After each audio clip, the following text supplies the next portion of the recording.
proof by reflection. So the core problem we're trying to solve is that when you have expressions over an arbitrary category describing that two morphisms need to be equal, it's kind of annoying to do all of the reassociating, pushing the identities away, and so on. So we are just going to build a type level gadget that does that for us, and this way we won't need to do it manually anymore. So the first thing we need to do for this to happen is that we actually need a representation of the syntax of the problems we're going to be talking about. So if you remember yesterday, we were looking at this notion of path, right? And it can be either empty or you take a first step and then you take some further steps along the path. But that's not a good representation of all the expressions we can have over a category, because this step here might not be, well, this first half of the path might not be a single step. You could actually have been taking multiple steps until you came here. And it could also be that this is not just any other path, but it's actually an identity step you've taken. And so you might want to represent that too. If you want to throw the identities away, it's good if they're explicitly distinguished in the syntax. So we'll have something like this. So syntax will start from also an object, and it will also be something that has a target. What am I doing wrong? Or is it indented by too many spaces? And as I said, well, you can have a composition node where you have a syntax describing a first series of functions or morphism compositions that take you from the source to an element in the middle. And then you have another bit of syntax explaining how you go from the middle to the target.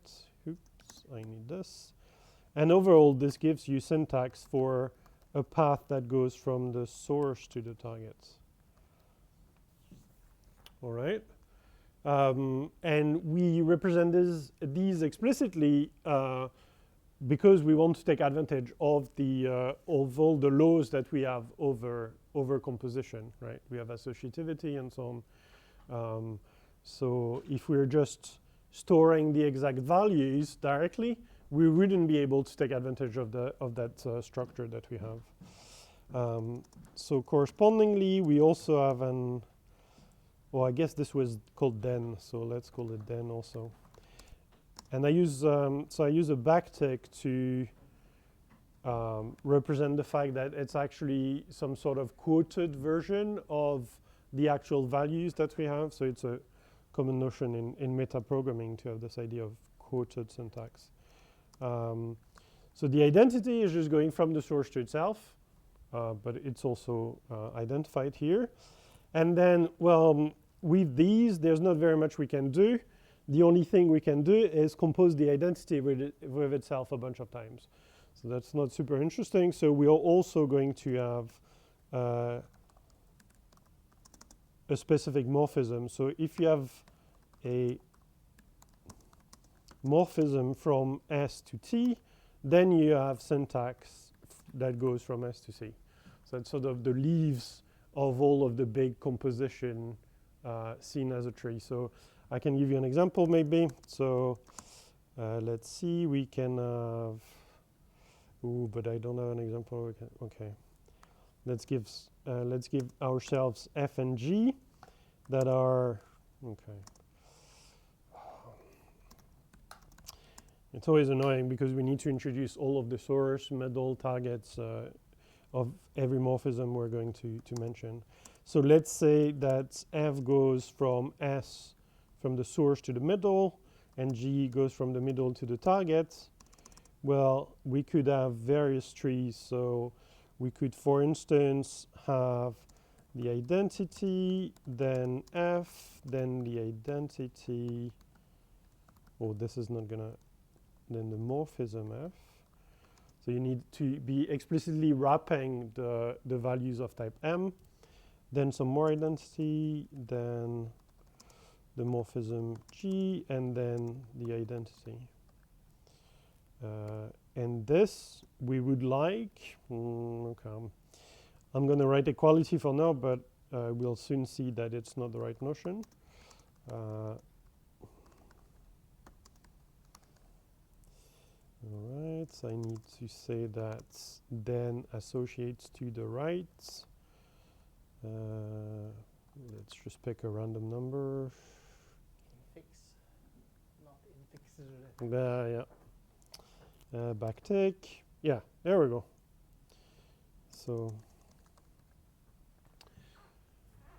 So now we have a representation of the problem we're interested in, but it's just a syntax tree, right? So if we look at it in the goal, actually, it's too clever. It's not showing the parens. So they associate to the right. So the top node is going to be this then. To the left, you have a leaf, which is the morphism F. And then here, you have another top node with to the left the identity, and then another top node, etc. But it doesn't have a meaning, right? It's purely a value of an inductive type. So if you were to try to use REFL here, well, first of all, okay, I need to take F and G. But if you try to use REFL here, is that the one? Yeah, it's not going to be happy. What's the error message I get? Oh, Okay, that's a weird one. So I think what it does is that it sees that the top level constructor is the same. So it's saying, okay, the left-hand side, then the right-hand side is better be equal. It goes to the left, they are the same, so it's happy. But then it goes to the right, and there's a mismatch. For some reason, it's talking about the indices rather than the actual values. But okay. So we could look at the properties we have for our category, right? So if you remember, those properties were saying that then is associative, and that then and the identity are sort of a no-op, right? If you do X, then the identity is the same as just X, and identity then X, it's the same as just X. But again, what we have here is just purely a value in an inductive type. So the type of this thing is some kind of syntax from a source to a target, and it's not actually something that has a value of type M, right? It's a syntax describing a potential value of type M. So we cannot use these reasoning steps either, because these reasoning steps are talking about actual morphisms in the category. So what we need to have instead is a notion of semantic equivalence, something we saw a while ago when we were writing these optimization functions for our small language of expressions. And to do that, the first thing we needed to do was to define actually the semantics of our expressions. So here it shouldn't be too bad. So the semantics of a syntax, so it's common to use these double brackets. It's taking a description of an expression that computes a morphism from S to T and is actually returning you the proper morphism that corresponds to that description. So let's see if I have sen here. Oop. There's not very much I can do apart from induction over sen. So yeah, sen left, sen right. There we go.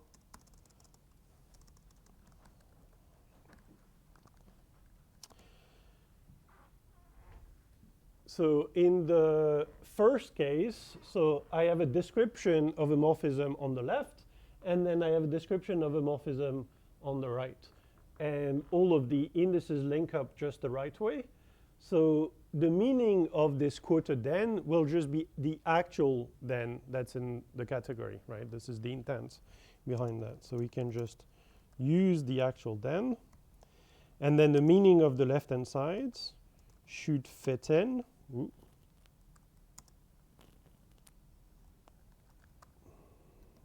Right. And work with the meaning of the right-hand side.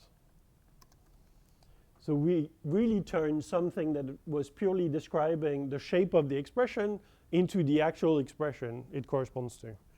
So for the identity, there's no surprise here. It turns into the actual identity. And if we have a morphism somewhere at a leaf, well, we can return it immediately. That's a valid thing to use as an M. So now what we should be able to do is prove something. Okay, let me define, I did last time, semantic equivalence. So if I have ST and I have two pieces of syntax describing an expression that takes you from the source to the target, what does it mean for them to be equivalent? Well, they're precisely equivalent when their meanings are equal. Oops. And now I should be able to prove something like this. Because, oh, it's not unfolded. Let's compute a little bit. We compute, and now we have the actual then, we have the actual identity, so we know that this is equivalent to not doing anything.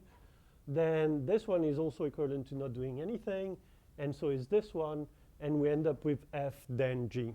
So I'm not going to do it step by step because it's a bit annoying, and as I was saying earlier, it turns out we can actually get the machine to do it for us. So let's try to do that. Do you want to have a go at doing that? Or yeah? You do it. Okay. Let's see.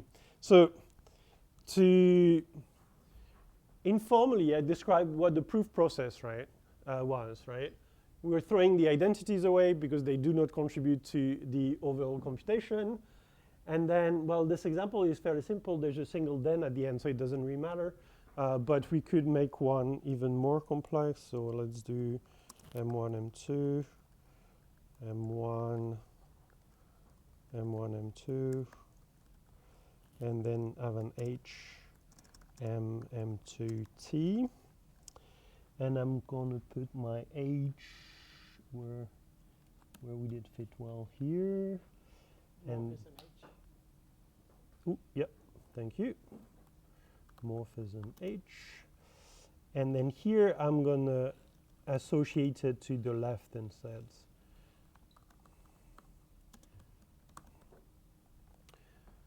So if we squint so that we don't see the identities anymore, let me normalize it again. Whoop. We can see that here we'll end up with F then G then H. But on this side, we'll have F then G, then H. So we'll not only need to throw away all of the identities, we will also need to ignore the brackets. So reassociate everything whichever way you want, to the left, to the right, it doesn't matter, as long as they end up being the same. And then this proof is just done for free for us. And it just happens that we have a gadget here that is very opinionated in the direction in which we're composing these morphisms, right? This notion of path is saying, well, you're only allowed to take a single step. So if we think of what a path means, it's actually a right nested sequence of single steps with an identity at the end, because we have this like empty case here with just an identity. And in a sense, this would be a good canonical representation of this expression and that expression, right? If we are to turn them into paths, saying I do F, then I do G, then I do H. I don't really care how the brackets are inserted. It doesn't actually matter. So the trick here is to define normalize, which will take us from an arbitrary syntax, ST, to a path, MST.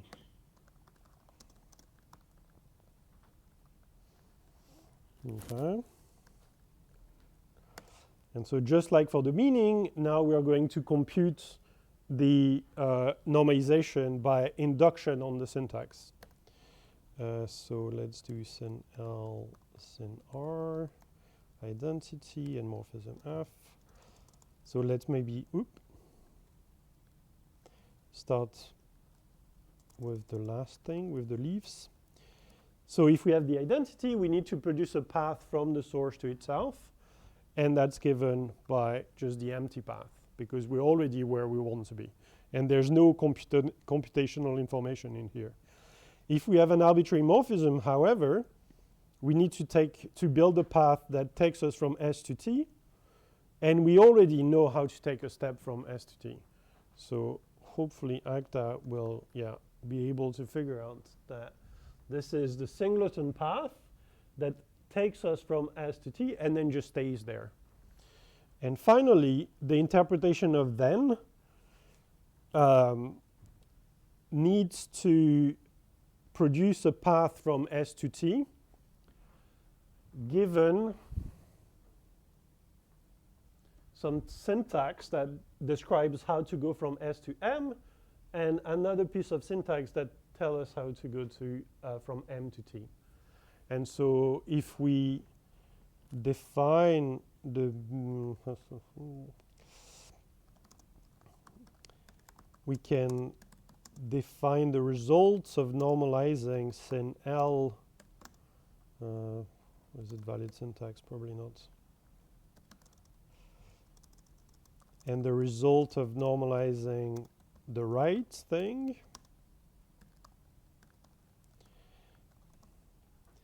And now we can see that we've obtained a path from S to M and a path from M to T. And yesterday we saw precisely that paths were closed under append. So if you know how to go from S to M and from M to T, you can go from S to T. And this is exactly the gadget that we need to use to combine these two results. And so if you think of it in terms of a picture,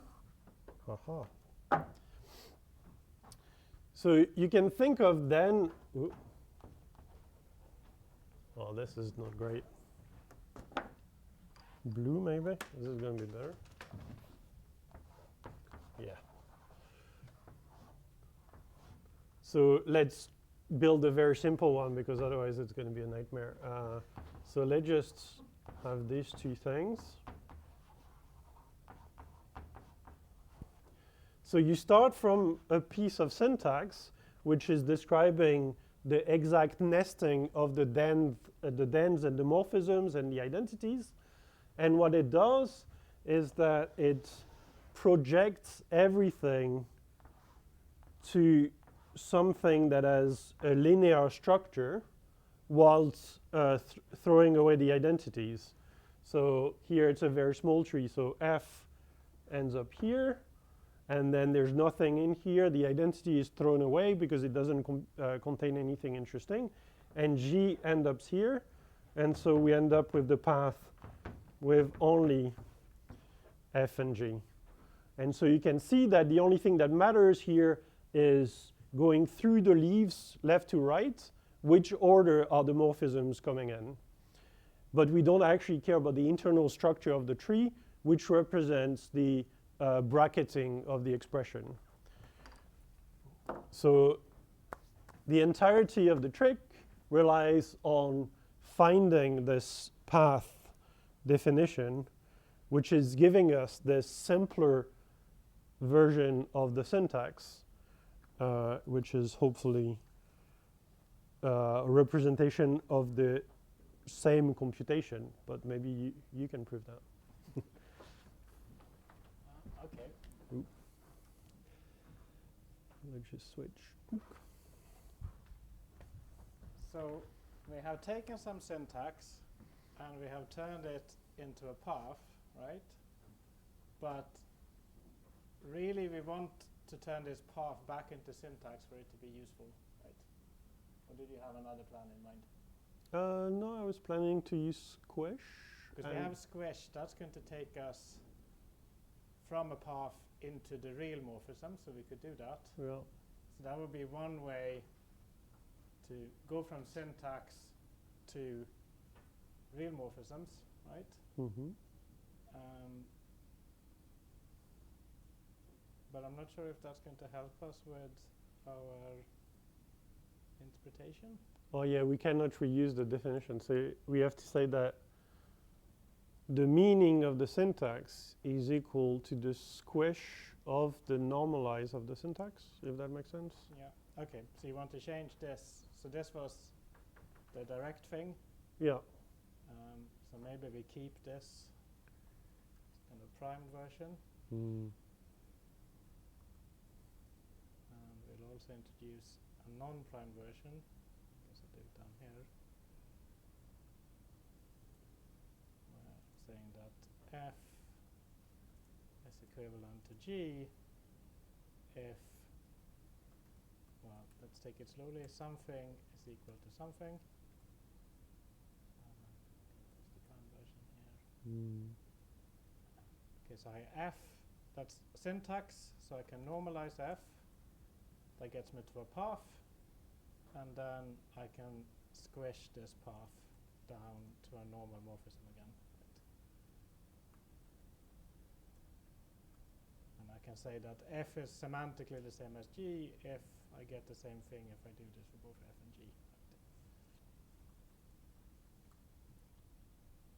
Okay, and then I could hope to prove that if the paths are the same, then f and f and, well, this is syntax, so maybe you do this because you have. Okay. Yeah.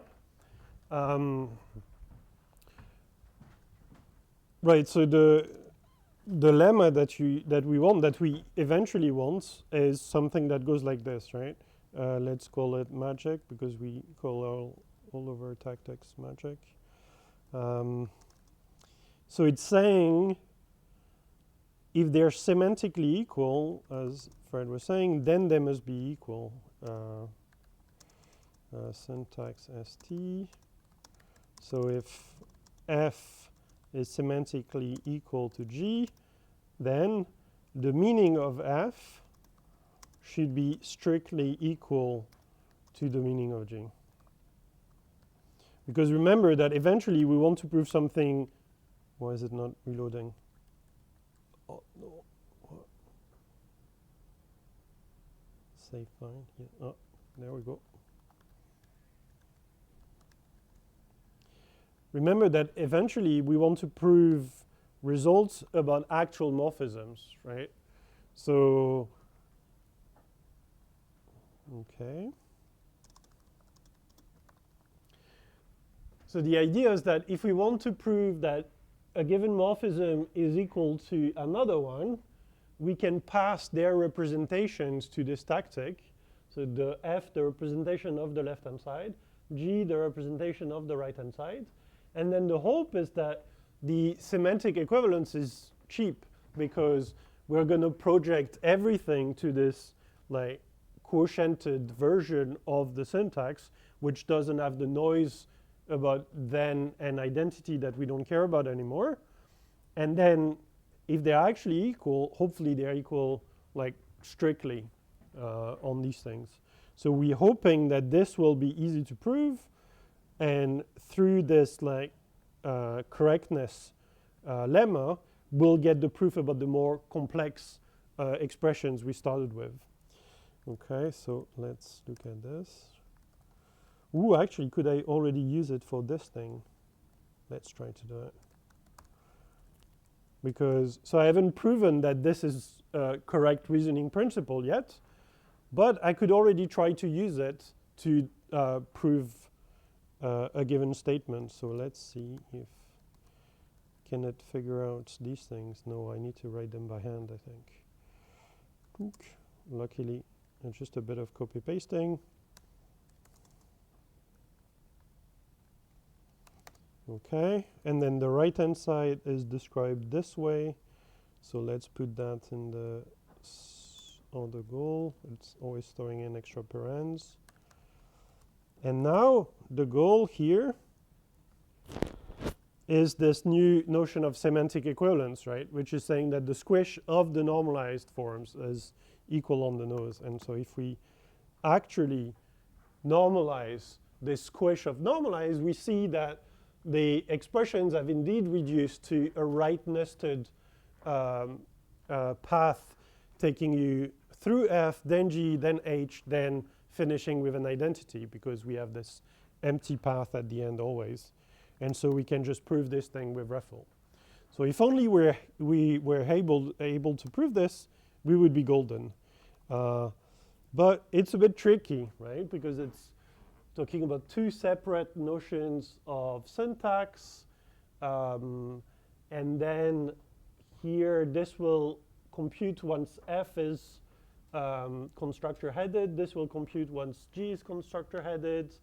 And so will this, but I mean, it's not super clear that this is an easy thing to do.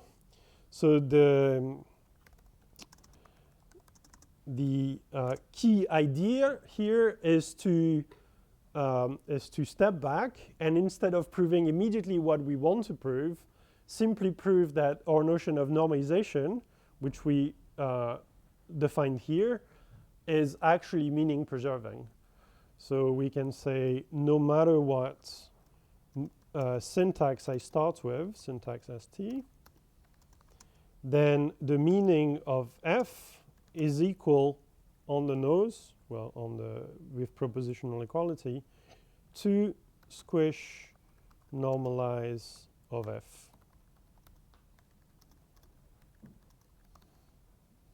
So squish is morally, if we scroll back, it's taking a path, right, from S to T, and it's turning it into an actual morphism from S to T. So we could see it as the semantics of the path inductive family. So what this is saying is that the semantics of F, the piece of syntax, is equal to the semantics of its simplified version as a path.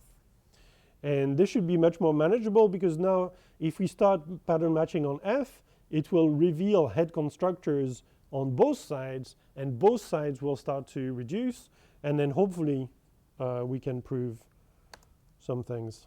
So why don't you finish off magic first now, maybe? Oh yeah, I can finish magic, right? That's a good point. Before spending some time proving an auxiliary lemma, make sure that it will actually help you discharge the goal you had. So here the idea is that we're going to go via these normal forms. Just a bunch of QEDs. Oh, I need to open equational reasoning, our favorite tool. And that doesn't work because I've done something silly. We need a final step, okay? Control C, Control S. This fills in these things. So the first step, right, will be to go from F to its normal form via the correctness proof. So correct of F. This gives us this normal form.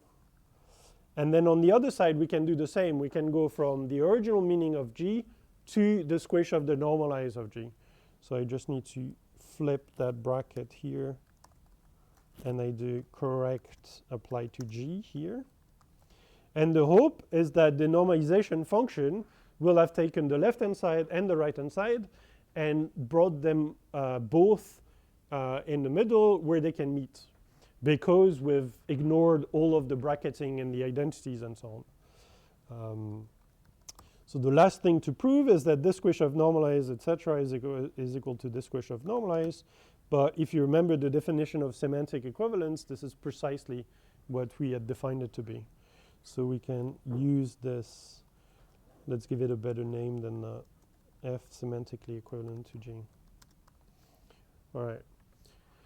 So if the normalization procedure, which removes away all of the noise given by identities and brackets, is correct, then we'll be able to have our magic function which solves equalities, arbitrary equalities between expressions on a category. All right, so let's try to do it by induction over F. So maybe I should do the easy bits first. So identity, so if you remember the meaning of identity is it's straight up the identity in the category, and the normalization of the identity is just the empty path. But then the squish of the empty path is the identity. So these meanings are just equal on the nose immediately. If we have a morphism, well, on the left-hand side, we are saying that the meaning of a morphism is itself. But on the right-hand side, we say that normalize of a morphism is the singleton path that starts with that step and then finishes with the empty path. And we could have optimized squish to not emit that final identity if the path is non-empty, but whatever, it doesn't matter, because we can use the property that a category has, which is called then identity, I believe, of F, and it might be backwards. Let's see. Yes, it's in the wrong direction, so I can use symmetry of that proof. And finally, this is the hardest bit. We need to prove that the meaning of the then corresponds to the squish of the normalization of the then. And the normalization of the then was saying, okay, well, I'll do all of my steps on the left, and then I'll append all of my steps on the right at the end. But if you remember yesterday, so we didn't prove it, but we said it might be interesting to prove. Oh, I actually had removed it from the... so just like we had squish of append for lists of values on a monoid, we can have squish of append for steps in a path. So if you're taking a first path and then a second one, it's the same as, well, taking the first one and then the second one. So I'm not going to prove this right now, but we are hoping that this will take us part of the way at least. So let's open equational reasoning. Like the modes. I don't know why it's doing this.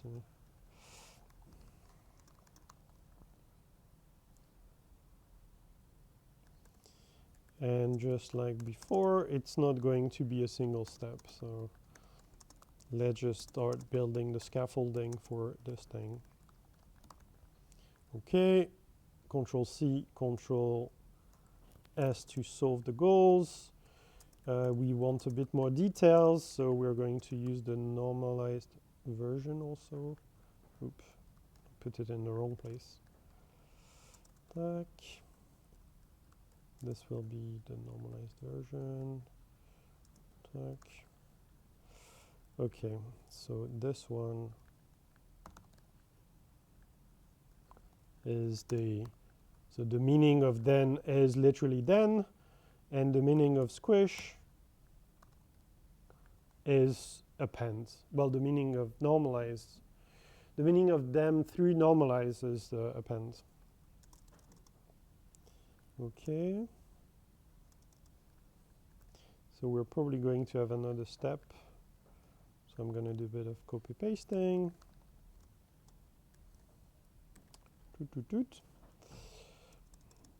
Right, and we said that what we wanted to use is this squish append intermediate results.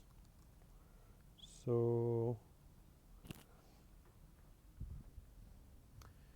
the goal is something that should take us to squish of an append, and the squish append is giving us this thing on the left-hand side, so we're going to flip the arrow in the combinator, and now it should be normalized of both sides, I think. Yes, so we're going to be able to push the squish through and then bubble out a den in the middle, and then two expressions that look a lot like what the induction hypothesis can give us. So let's see if we can normalize this. Oh, right. So I can do it on the goal above. So if you look at this goal, we need to prove meaning of f then meaning of g equals blah, blah, blah.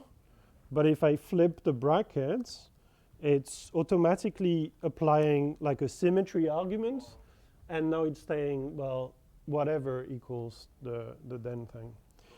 So I don't like writing sim explicitly because it's kind of noisy, but okay. I like writing sim explicitly because there's one less thing to remember. So you can flip the bracket. Okay, so we're almost there. We just have one goal left. Maybe I should flip it back, otherwise it's going to be annoying. Oop. You could not flip it and write the sim to make us both unhappy. Yeah. Right, so now we are golden, right? Because the top node on both expressions is a den, and then we have two sub-expressions that correspond to the meaning of f is equal to the squish of the normalize of f on one side, and the meaning of g is equal to the squish of normalize of g on the other side. And these are exactly the results of the induction hypothesis in the correctness proof we're doing. So if we're doing Kong2, might not be in scope. Yeah, it's not in scope. So we're doing Kong2 because then takes two arguments of C then. Ugh, it's infix, so took. And then, yeah, Agda is even able to figure why did it remove the annotation? I explicitly said I wanted this named version. Okay. So now we've seen that if we give a meaning to the syntax as it is, or if we give a meaning to its normal form, they're actually equivalent because of the laws that category theory is giving you. And so we managed to use that to define this magic function, which, assuming that these things are equal on the nose, gives you a proof that the original expressions are equal. Right. So do you want to, which kind of monads did we have? Which kind of categories did we have?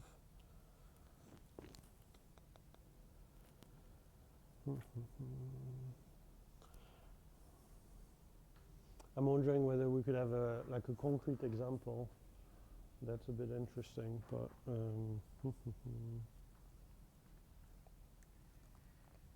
maybe not. That's too much setup. Right. So that's a tactic that's currently working for like a specific category, but you could imagine making it more powerful. So by the way, we saw that you could turn an arbitrary monoid into a category, right? By saying the indices are boring, there's just a single object, and the morphisms are just the values in the monoid. This is, by extension, giving you a solver for monoids, modulo associativity and neutral elements, right? Because just by injecting the monoid into a category and then using that solver, you're solving all of your equations on monoid values. But one thing that might be interesting is to think about functors. So I don't know whether we want to define them quite yet, but if we look at last week, right, we had these monoid homomorphisms that were taking carrier values in the carrier to values in the carrier and respecting the operations. Well, turns out you can define the same thing for categories, right?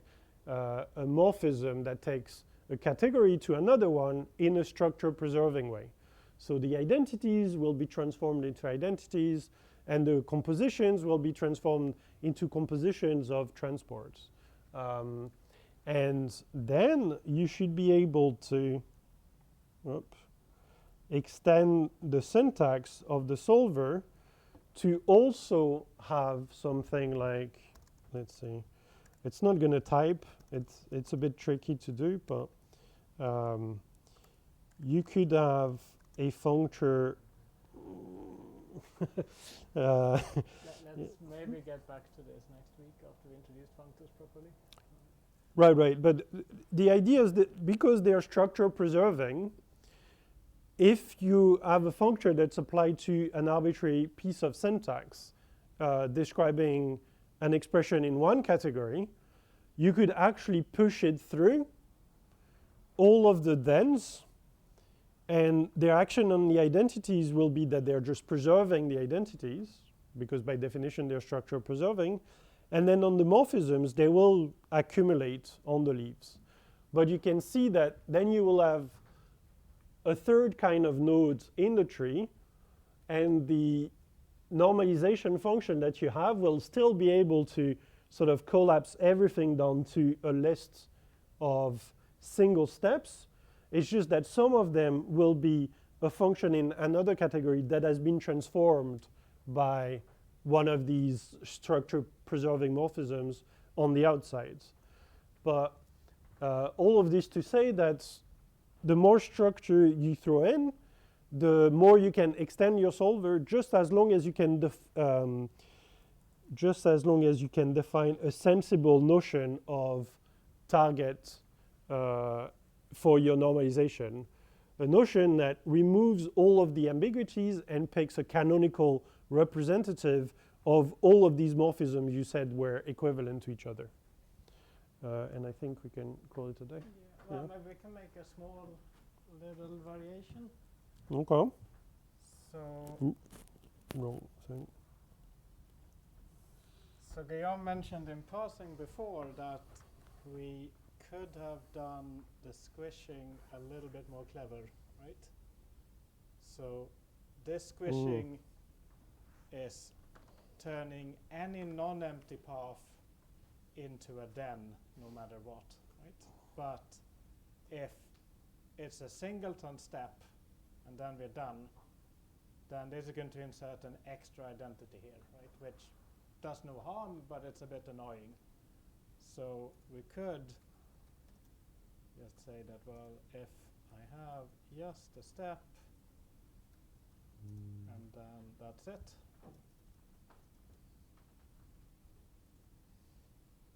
And here I need a morphism from S to T, but I have step, and I don't need to compose step with the identity. Okay, then that's going to complicate my correctness proof a little bit, maybe. That's going to simplify it, surely. Okay, let's see what happens. Where is squish? It's up here. Yeah. Okay, so I'm just trying to make squish a little bit more clever, right? Rather than introducing this extra composed with the identity, because that should indeed, right, so it's actually simplifying it, right? Because then this goal is now just threshold. So in particular what we see is that all of the laws for categories that we need in order to make sense of this correctness are actually going to go just into correctness of squish, right? So we are not using that identity composed with anything is anything, and anything composed with identity is anything, and that composition is associative in the rest of the correctness proof. So all of that is needs to go into this thing, right? Just by being a little bit more clever with how we squish things. because you wouldn't expect this correctness proof needs to use all of the category laws somewhere, right? Because they are implicit in how normalize works. They are saying identities turn into empty paths, and we are removing the bracketing here when we use the append, right? Because append is always going to make everything associated right. But if it take this care to make squish more clever, then we can kind of just contain all of the category laws in the correctness of squish, which is this thing. Right? But I guess we are still not going to do this now. So you want to try and do it? Okay, P and Q. Okay, so we play why is it stuck, right? It's stuck because this append is trying to look at P. So we better look at P.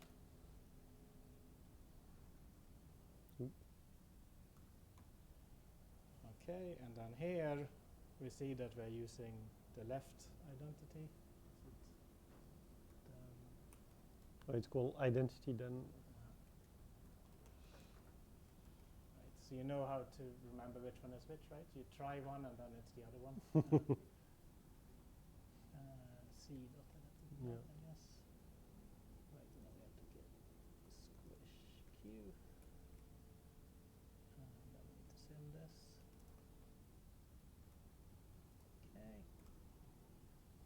Here we have a step.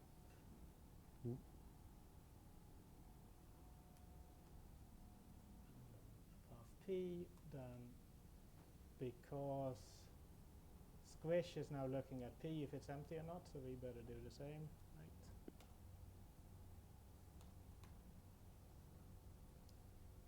And then this is now stuck because squish is looking at if Q is empty or not, so we better do the same. Okay, and here it's the other way around, I guess. Identity step. Simmed again.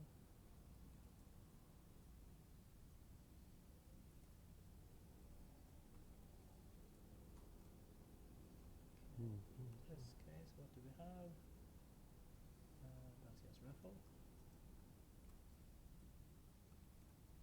And here. Well, so the first thing we see is we have different bracketing, right? I guess we'll take it slowly.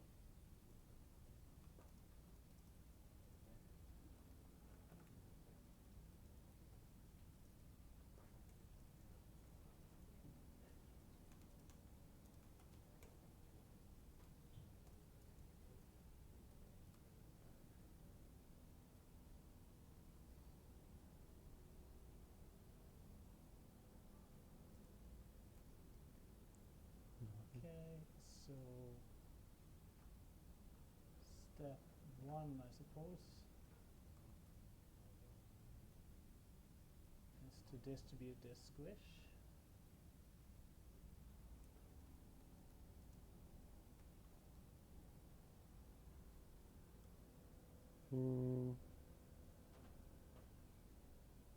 No, that's the end goal, right?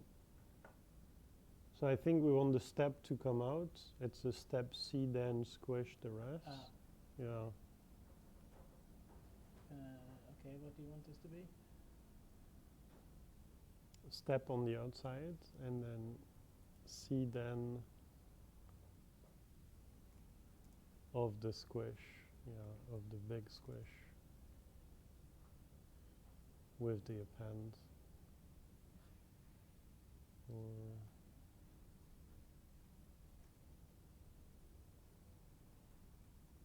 Like this. I think. Okay. So I think that's true by raffle. And then we can deploy the induction hypothesis in the squish, right? Right. On the smaller, So you're saying this is squish of this. C, then Mm. Squishy that.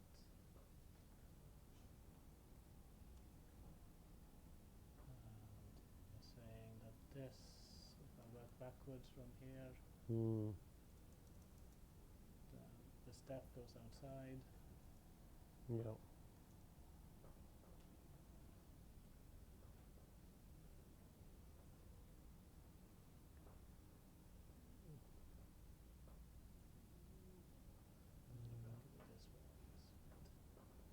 Yes.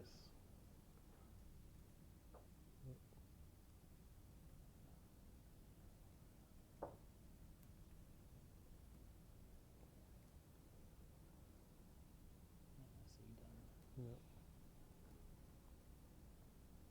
Okay, and here it's then our sock. Well, this is just by computation, I think, no? Ah, yeah, here it's then a sock. Yeah. Except it's not called that, is it? Let's see.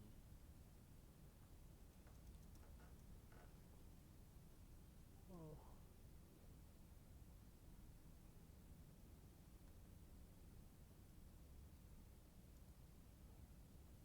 Let's symbol that. Mm.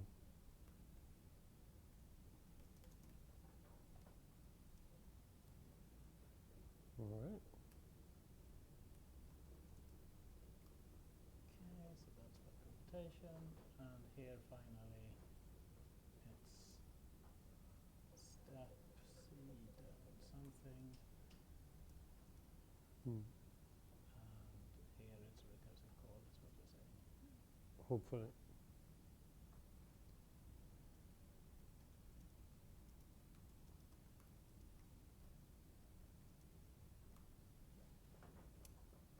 Okay, so we see that this function, as expected, is using all of the category laws, right? Identity then identity, and then a sock. So this is where we need it, and it's only here and nowhere else. Okay, now it's really time to stop. What are we doing next week? Functors and more? Yeah. Yep. Cool. Yeah, so in a sense, this is doing all of the work.